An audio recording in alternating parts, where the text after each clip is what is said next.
महत्वाची गोष्ट, मशनीला नावं ठेवू नका, मशनीला नावं ठेवू नका.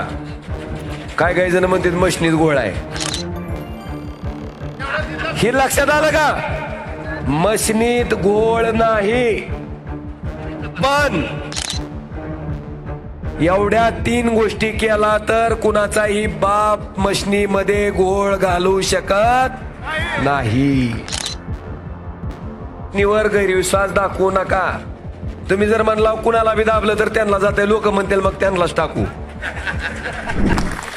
अजून महत्वाची गोष्ट, मशनीला नावं ठेवू नका, मशनीला नावं ठेवू नका. काय काही जण म्हणतात मशनीत घोळ आहे.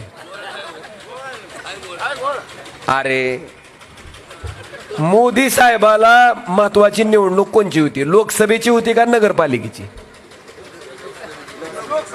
मग घोळ लोकसभेलाच केला असताना, घोळ झाला असता तर ओमराजे खासदार झाला असता का? हे लक्षात आलं का? मशनीत घोळ नाही, पण आपण काय बघायचं, लक्ष ठेवायचं. कुठं लक्ष ठेवायचं? मतदानाला सकाळी मशीन आणली की तुम्हाला 50 मतं टाकून दाखवते आणि 50 मतं टाकल्यावर ती मोजून दाखवते की तुम्ही टाकलेल्या माणसालाच मतदान केलंय का. तेवढी खात्री झाल्यावर मशीन रिसेट करते आणि कशाला लावते? मतदानाला. ही आहे का नाही खरं? ही लक्ष देऊन बघायचं. दिवसभर मतदान झाल्यावर पीटी पॅक करताना त्या मशीनवरचा सिरियल नंबर लिहून घ्यायचा 7C फॉर्मवर आणि मतमोजणी करताना त्याच सिरियल नंबरची मशीन तिथं आली का नाही ह्या गोष्टीची खात्री करायची. एवढ्या 3 गोष्टी केला तर कुणाचाही बाप मशनीमध्ये घोळ घालू शकत नाही. मशनीवर गैरविश्वास दाखवू नका. तुम्ही जर म्हणला कुणाला बी दाबलं तर त्यांना जाते, लोक म्हणतील मग त्यांनाच टाकू. गैरविश्वास दाखवायचा, कारण मतदान उद्या कशावर करायचं आपल्याला. आता दुसरं, मतदान करताना शांततेनं मतदान करा. कुत्रं मागं लागल्याने मतदान करू नका. तुम्हाला सांगतो, माझ्यासारखा माणूस सुद्धा मध्ये गेलं की गांगरतय. व्यवस्थित जावा, पोलिंग बूथ पुढे उभा राहावा.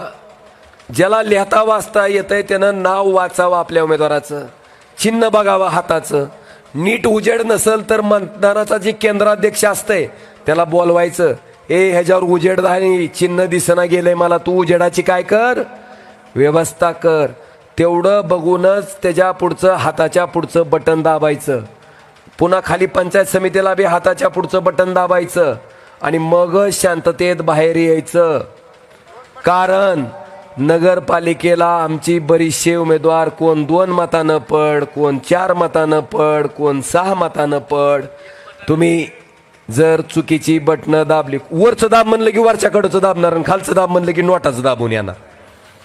असं चुकीचं करू नका. बांधवानो, ही माझी कळकळीची विनंती आहे. आणि महेशरावनी जे काम आपल्या इथल्या ट्रान्सफॉर्मरचा विषय असेल, शिवाजी महाराजांच्या पुतळ्याचा सुशोभीकरणाचा विषय असेल, अनेक त्यांनी ही सगळं पॉम्पलेट दिले का नाही तयार करून? हे बघितला व नाही? फक्त आमच्याकडे मतासाठी पैसे नाहीत. होय महेशराव, काम करायला आम्ही 5 वर्ष बांधिलंय. 5 वर्ष तुम्ही आमच्याकडनं राबवून घ्या. आणि आमचं कसं आहे महेशराव, आज आपण मतदानाची गरज आहे म्हणून हम दिल दे चुके सनम. काही लोकांचं निवडून आलं की हम आपके हे कोण म्हणते ती.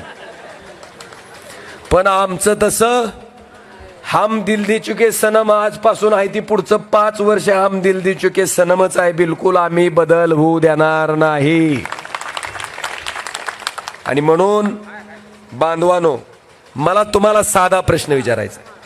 तुम्ही जिल्ह्याच्या बाहेर गेलाव, राज्यात कुठेही बाहेर जर गेलाव, तर मला तुम्हाला विचारायचं आहे की तुम्ही जर सांगितलं की तुमचा खासदार कोण आहे, असं म्हणल्यावर चांगल्या नजरेनं बघतेत का दलिंदर नजरेनं बघते ती? समाधान वाटते का नाही? बरं, आम्ही सुद्धा तुमची मान खाली जाईल असं कुठंही वागलेलो? आम्ही कमळाबाईकडे गेलो का जायचं विकास करायला तिकडं? बघा पुन्हा काय पायगाड्या घालून तयार आहे ते आम्हाला एका सेकंदात घेतेत. पण बाबांनो, मी संघर्ष करणारा माणूस आहे. संकटात पळून जाणारा ओमराजे निंबाळकर नाही, संकटाचा सामना करणारा ओमराजे निंबाळकर आहे.